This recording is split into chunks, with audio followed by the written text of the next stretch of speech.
இந்த கும்பாபிஷேகத்தை அற்புதமாக ஏற்பாடு செய்து இந்த நிகழ்வை நடத்தி கொண்டிருக்கக்கூடிய ஆவராணி கிராமவாசிகள், உபயதாரர்கள், திருப்பணியாளர்கள் அத்தனை பேருக்கும் எங்களுடைய பட்டிமன்ற குழுவின் சார்பாக நெஞ்சார்ந்த வணக்கங்களை சொல்லி, இதோ எங்கள் தெய்வம் முன்னாலே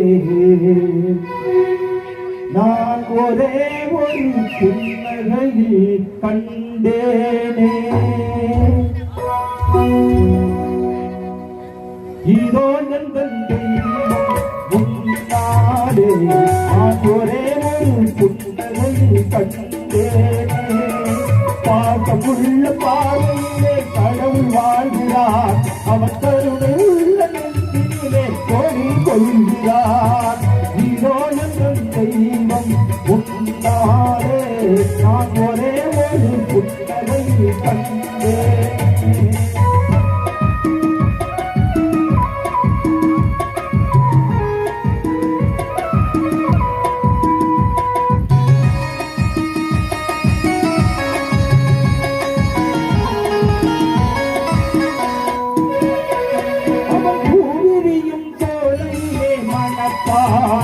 இசை பூங்குயிலின் தேங்குரலில் இனிப்பான், குளிர் மேகம் என நாகங்களே கணிப்பான், கதிர் கொடி விளையும் கணிகளிலே இருப்பான், பாசமுள்ள பார்வையிலே கடவுள் வாழ்கிறான், அவன் கருணை உள்ள நெஞ்சிலே கோவில் கொள்கிறான், இதோ எங்கள் தெய்வம் முன்னாலே நான் ஒரே ஒரு புன்னகையில் கண்டேனே.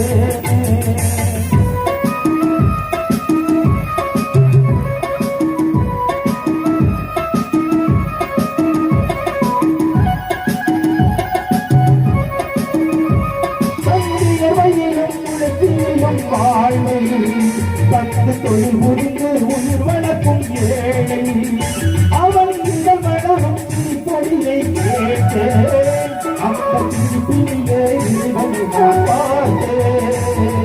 பாசமுள்ள பார்வையிலே கடவுள் வாழ்கிறார், அவன் கருணை உள்ள நெஞ்சிலே கோவில் கொள்கிறார், இதோ எங்கள் தெய்வம் முன்னாலே நான் ஒரே ஒரு புன்னகையில் கண்டேனே, பாசமுள்ள பார்வையிலே கடவுள் வாழ்கிறார், அவன் கருணை உள்ள நெஞ்சிலே கோவில் கொள்கிறார், இதோ எங்கள் தெய்வம் முன்னாலே நான் ஒரே ஒரு புன்னகையில் கண்டேனே.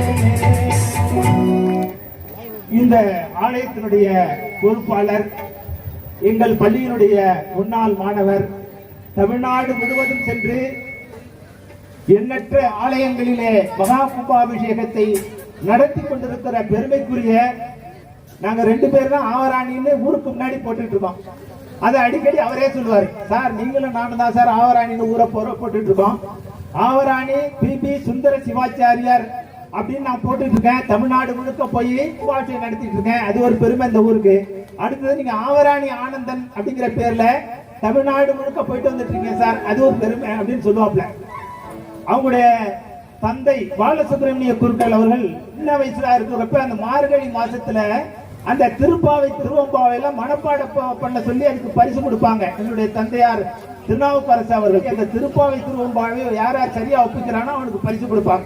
அவங்க அப்பாட்ட வந்து அந்த திருப்பாவையும் திருவம்பாவையும் அந்த ராகத்தோட சொல்லி கொடுப்பாங்க. அந்த ஈழ்லையே அவருக்கு இருக்கிறதுனாலதான் தாளத்தோட அந்த கீர்த்தனை எல்லாம் அவரால் பாட முடியுது. சுந்தர சிவாச்சாரியாருக்கு ஒரு வாட்டி நல்லா கைத்தட்டல் கொடுக்கலாம். இன்ஸ்டாகிராம் ட்ரெண்டிங் பாடகி ஒருத்தவங்களை கூப்பிட்டுருக்கோம். நானும் அவங்களும் பிஷரிஸ் மீன்வள பல்கலைக்கழகத்துல 2 பேரும் சிறப்பு விருந்தினராக போய் கலந்துக்கிட்டோம். ஜீவிதா சுப்பிரமணியத்துக்கு ஒரு வாட்டி கைத்தட்டல் கொடுக்கலாம். ஒரு பக்தி பாட்டோட தொடங்குறாங்க. வாங்கம்மா.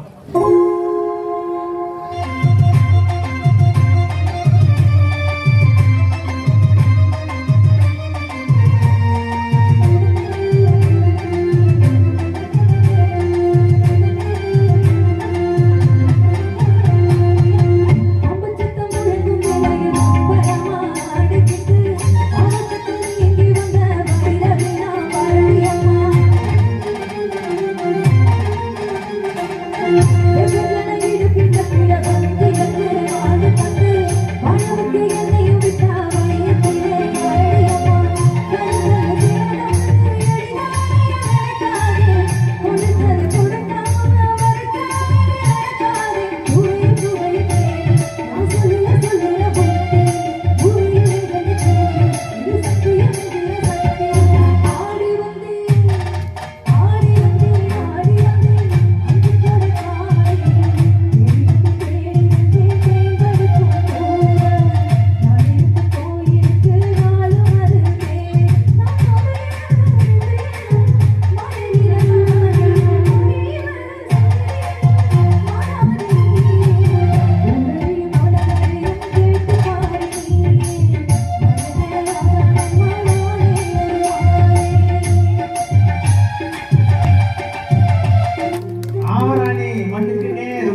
மாணவ மாணவிகள் தான், நான் உட்பட ரொம்ப மகிழ்ச்சி. ஆவராணியில இருந்து போற பிள்ளைங்க எல்லாம் பாத்தீங்கன்னா சிக்கல் நாகப்பட்டினத்துல ஒரு அமைதி தெரியும், ஒரு டிசிப்ளின் தெரியும். அந்த அளவுக்கு ஆவராணி கிராமம் வந்து ஒரு நல்ல பண்பாட்டிலையும் கலாச்சாரத்திலையும் சிறந்த ஊர் ஆவராணி. அந்த வகையிலே இசை என்பது எவ்வளவு பெரிய விஷயம். இன்னைக்கு பஸ்ல போனோம்னா நல்ல பாட்டு இல்லைன்னா அந்த பஸ்ல ஏறது இல்லை, டிவி இல்லைன்னா யாரும் வீட்டுல குடி இருக்கிறதே இல்லை, செல்லு இல்லைன்னா யாரும் வந்து உயிரோடவே இருக்கிறது இல்லை. அது மாதிரி ஒரு காலத்துல நம்ம வாழ்ந்துட்டு இருக்கோம். பாட்டு கலை இலக்கியம் நம்ம உடம்புலயே ஊர்ந்த ஒரு விஷயமா இருக்கு. இசை என்பது தாலாட்டில் தொடங்கி ஒப்பாரியில் முடிவதுதான் இசைங்கிறாங்க.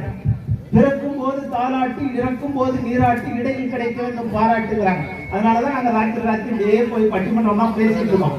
கோயில் இல்லா ஊரில் குடியிருந்து இருக்க வேணாம்ங்கிறாங்க. ரொம்ப மகிழ்ச்சியா இருக்கு. ஒரு மனிதர் வந்து இந்த ஊர்ல இருந்து வளர்ந்து அடுத்தடுத்த நிலைக்கு போறாங்கன்னா இந்த ஊருக்கு வளர்ச்சிங்கிறதுக்கு ஒரு எடுத்துக்காட்டு தான் சுந்தர் சிவாச்சாரியார்.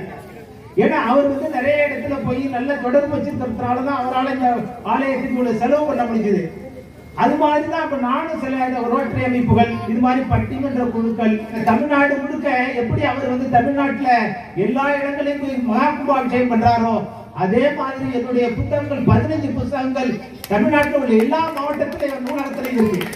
அதுவும் இல்லாம எனக்கு பெரிய நிறைவு தந்தது, ஒரு 6 மாதத்துக்கு முன்னாடி கலைஞரின் தமிழ் திரைத்தமிழ் தேன் அப்படிங்கிற புத்தகத்தை நான் எழுதி நம்முடைய முதலமைச்சர் மாண்புமிகு மு.க. ஸ்டாலின் அவர்கள் சென்னை அறிவாலயத்தில் வெளியிட்டாங்க. அது ஒரு பெரிய பெருமை எனக்கு. அது மாதிரி புரட்ச ஊருக்கு புகழத்துக்கு வளர்ந்த நாட்டுக்கு பெருமை சேருன்னு சொல்லுவாங்க. அந்த வகையிலே எல்லோரும் வளர வளர இந்த ஊர் வளரும் என்பதற்கு எடுத்துக்காட்டு தான் இந்த ஆலயம். எப்பொழுதுமே எனக்கு இந்த ஊர் வளர வளர எனக்கு ஒரு பெரிய ஒரு மகிழ்ச்சி உள்ள இருக்கும். அதனாலதான் இந்த ஊர் ஆவராணி ஆனந்தன், ஆவராணி சொல்லிட்டு தான் பேர் சொல்றாங்கிறப்ப அது இன்னும் மகிழ்ச்சியாக இருக்கிறது. அந்த வகையிலே இந்த ஊரிலே பிறந்த நான் மட்டற்ற மகிழ்ச்சி. அதான் இளையராஜா பாட்டு தான் எனக்கு ஞாபகம் வருது. தேவாரம் பண்ண அந்த ஐயா பாடினாங்க, தேசிகர் ஐயா வந்து பாடினாங்க, எவ்வளவு உருக்கமா இருக்கு. நினைந்து நினைந்து உருகி உருகி ஐயா பாடினாங்க. அவருக்கு ஒரு கைத்தட்டல் கொடுக்கலாம் நல்லா. அதே மாதிரி அந்த அர்ச்சகர்களே வந்து வளரும் அர்ச்சகர்களாக இருக்கக்கூடிய அந்த சின்ன சின்ன மாணவர்கள் எவ்வளவு அழகான மந்திரங்களை ஓதுனாங்க. அவங்களை எல்லாம் பாராட்டி ஒரு வாட்டி கை தட்டலாம். ஏன்னா மாணவர்கள் நல்லா வளர்ந்தாதான் எதிர்காலத்தில் நல்லா இருக்கும். நானும் எங்க அம்மா சரோஜா அவர்கள்ட்ட 1ஆம் கிளாஸ்ல இருந்து 5ஆம் கிளாஸ் வரைக்கும் சின்ன பையனா இருந்து படிச்சதுனாலதான் நானும் இங்க வந்து உட்கார்ந்துருக்கேன். அது ஒரு மகிழ்ச்சி. எங்க அம்மா எதுக்கு உட்கார்ந்துருக்காங்க, அன்னைக்கு அவங்க நினைச்சிருக்க மாட்டாங்க என் பிள்ளை இது மாதிரி தெரிஞ்சிருவா ராத்திரி ஊரா சுத்துவாங்க, எங்க அம்மா நினைச்சிருக்க மாட்டாங்க. ஒரு மகிழ்ச்சியாக அது மாதிரி அந்த தேவாரம் திருவாசகத்தை அந்த மாணவர்கள் நல்லா சொன்னாங்க. அதே மாதிரி பாத்தீங்கன்னா இசைக்காகவே வாழக்கூடிய அந்த நாதஸ்வர கலைஞர்கள், அந்த மல்லாரி இசையிலிருந்து சங்கராபரண ராகம், ஆனந்த பைரவி ராகம் எல்லாத்தையும் அவ்வளவு அழகா கார்குறிச்சி அருணாசலம் மாதிரி. இப்ப சில பேருக்கு சிலருக்கு அந்த அடையாளம் வரும். இப்ப நாதஸ்வரம்னா கார்குறிச்சி அருணாசலம் பாங்க, தமிழ்னா வளையப்பட்டி ஏஆர் சுப்பிரமணியன் சொல்லுவாங்க. அது மாதிரி அந்த அந்த நாதஸ்வர வித்வான்கள்லாம் அவ்வளவு அழகா வாசிச்சாங்க. அவங்களுக்கு ஒரு வாட்டி கைத்தட்டல் கொடுக்கலாம். இதை விட என்ன செய்ய போறோம். நம்ம ஊருக்கு வந்து இவ்வளவு காலையில 4:30 மணிக்கெல்லாம் இந்த அம்மா கேட்டாங்க, என்ன சார் அப்படின்னாங்க, இந்த மாதிரி நிகழ்ச்சி சீக்கிரம் ஆரம்பிக்க போறாங்களா அப்படின்னு கேட்கலாம்னு பார்த்தா இந்த அம்மா கேட்கறாங்க. இந்த மேக்கப்போட உட்காந்துருக்காங்க பாருங்க, நல்ல ஆசிரியர் சார். சார் சொல்லுவாங்க சார், ஒரு முக்கியமான செய்தி அப்படின்னாங்க. என்னவா நிகழ்ச்சி ஆரம்பிச்சலாமா, பூச்சிக்காதீங்க அப்படின்னு. அது சார் டீ எப்ப சார் வரும், டீ கிடைக்குமா சார்? நான் உடனே சொன்னேன், 4:30 மணிக்கு தான் நிகழ்ச்சி ஆரம்பிக்க போறாங்க. இப்படியே பொடி கடையா சிக்கல் போனீங்கன்னா அவங்க 4:30 மணிக்கு கடை திறந்துருவாங்க, அப்படியே முடிச்சு பஸ் ஏறிடுங்க அப்படின்னு. அது மாதிரி ஆர்வமா இருக்காங்க. அது ஒரு காலையில 4 மணிக்கு தான் இந்த கும்பகோணத்துல இருந்து அம்மா. நாங்க அதுக்காக கவலைப்பட மாட்டோம் சார். டீக்காக நாங்களே டீலாம் அண்டாவா குடிப்போம் சார். இந்த அம்மா நீங்க வேணா கொடுங்க சார், நாங்க அண்டாவா குடிக்கலாம். நாங்க அண்டாவை கணக்கில் டீயா எவ்வளவு மணி கொடுப்பீங்க? அதான் அதனால அப்படி ஒரு காலையில 4:30 மணிக்கு தான் நாங்க சொல்லிட்டோம். 4:30 மணிக்கு தான் எங்களுக்கு பஸ். அதனால 4:30 மணிக்கு தான் போவோன்னு ஒரு போட்டி வச்சுக்கலாம். நாங்களும் 4:30 மணிக்கு இருக்கோம், நீங்களும் 4:30 மணிக்கு இருக்கலாமா அப்படின்னா அந்த சிவசங்கர் எல்லாம் நினைக்கிறாப்புல.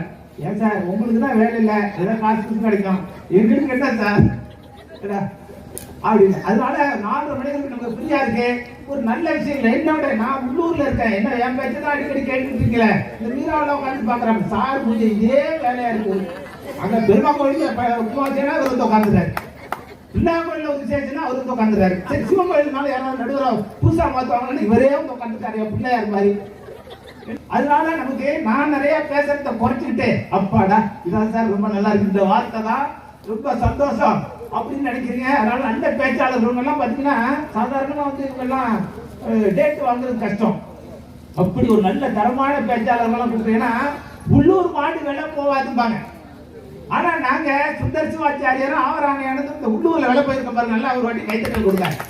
ஏன்னா உள்ளூர்லயும் நாங்க விலை போயிருக்கோம், உள்ளூர்லயும் எங்களை மதிச்சு கூப்பிட்டுருக்கீங்க. வாங்க ஐயா வாங்க. ஒரு அற்புதமான ஒரு பிறவி கலைஞர் அப்படின்னா இந்த பிறவி கலைஞர் தான் நம்ம ஆசிரியர் ஆவராணி ஆனந்தன் என்று சொன்னால் அது மிகையாக. படிக்கிறதுனால மட்டும் அதில் திறன் அடைந்து விடுவது இல்லை. எல்லாரும் தான் படிக்கிறாங்க இல்லையா? எல்லோரும் படிப்பதனால் மருத்துவர்கள் இருக்கிறார்கள், ஒவ்வொரு துறையிலும் இருக்கிறார்கள். அப்போ ஒவ்வொருவருக்கும் ஒவ்வொரு கலைகளுக்கும் ஒவ்வொரு இலக்கணம் உண்டு. அந்த வகையில் ஆசிரியர் எங்களுக்கு எனக்கு இன்னைக்கு மறக்கல என்ன ஒரு பாட்டு எங்களெல்லாம் சரிபடுத்தி என்னை பாட சொன்னார். யார்? எங்கள் அப்பா. ஆவராணி பள்ளியில் ஆண்டு விழா வாரியாடா கூடி நாமும் அங்கே போய் ஆடிப்பாடி கொண்டாடலாம்னு எனக்கு சொல்லிக் கொடுத்தார். அதெல்லாம் மறக்க முடியாத நிகழ்வு. அதே மாதிரி இந்த கல்வியை நானானு பிடிச்சி என் கையை பிடிச்சி எழுதினவர் ஆசிரியர். அது மாதிரி ஆசிரியர்கள்லாம் மறக்க முடியாத ஆசிரியர்கள் பலர் உண்டு. அந்த வகையில் என்னுடைய கையை பிடித்து விரலை பிடித்தது இன்னைக்கு ஞாபகம் இருக்கு, மண்ணை கொட்டி. அது மாதிரி ஆண்டவருடைய அருள் தான் அந்த ஆசிரியர்கள் பண்படுத்தியது தான் இது மாதிரி மேடைகளில் ஏறக்கூடியதான வாய்ப்பு. அதனால் நம்ம ஆவராணி ஆனந்தன் ஆசிரியர் அவர்களுடைய சேவை அப்படிங்கிறது போற்றப்பட வேண்டியது, மதிக்கப்பட வேண்டியது. எல்லாரும் மதிக்கிறாங்க. உள்ளூர் மாடு விளம் போகாது, விளம் போயிட்டோம்னு சொல்லிட்டாங்க சார். அதனால ஆண்டவருடைய அருள் நமக்கெல்லாம் கிடைக்கணும்னு தான் இந்த விழா நடந்து கொண்டிருக்கிறது.